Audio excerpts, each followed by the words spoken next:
તો પોરબંદરમાં એક નવો વિવાદ ચર્ચામાં આવ્યો છે। પોરબંદર મહાનગરપાલિકા દ્વારા શહેરના એસટી બસ ડેપો નજીક અંદાજે 2.5 કરોડ રૂપિયાના ખર્ચે અત્યાધુનિક નોન વેજ ફૂડ માર્કેટ બનાવવાની યોજના હાથ ધરાઈ છે।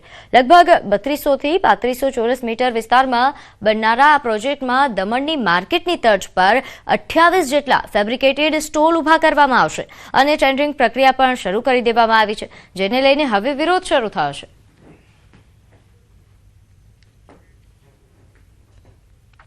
પોરબંદર કોર્પોરેશન દ્વારા અત્યારે જે બંદર રોડ પર જે ભંગાર માર્કેટ આવેલું છે ત્યાં એની પાછળ કોર્પોરેશનનો એક પ્લોટ આવેલો છે। અંદાજે 3200 ચોરસ મીટર જેટલી જગ્યા છે ત્યાં નોનવેજ માર્કેટ ડેવલપ કરવાનું આયોજન હાથ ધરવામાં આવેલું છે।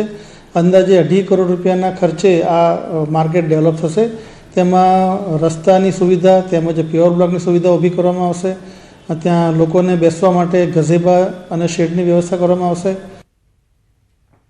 તો આ નિર્ણયથી નોનવેજ લારી ધારકોમાં ખુશીનો માહોલ જોવા મળી રહ્યો છે, કારણ કે તેમને કાયમી અને સુવિધાજનક સ્થળ મળવાની આશા છે।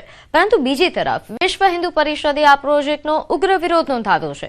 વીએચપીના મતે સામાન્ય લારી ધારકો માટે સુવિધા ઊભી કરવામાં નિષ્ફળ રહેલું તંત્ર નોનવેજ માર્કેટ પાછળ 2.5 કરોડનો ખર્ચ કરે તે યોગ્ય નથી। પોરબંદરની અંદર જન્મભૂમિ છે, અહીંયા અમારી ઇકોનોમિકા મચ્છી ઉપર હાલે છે, મચ્છી ઉદ્યોગ ઉપર જ હાલે છે વધારે આ શહેર, કેમ કે મચ્છી ઉદ્યોગ સિવાય બીજું કંઈ અહીંયા છે નહીં, બાકી છૂટું છવાયું છે ધંધાની અંદર। પણ આની કરતાં જે કર્મભૂમિ છે ગાંધી બાપુની, એ કર્મભૂમિ અમદાવાદની અંદર, ત્યાં તો સડેઆમ કટોલું ને બધું થાય છે, તો અહીંયા કેમ નહીં?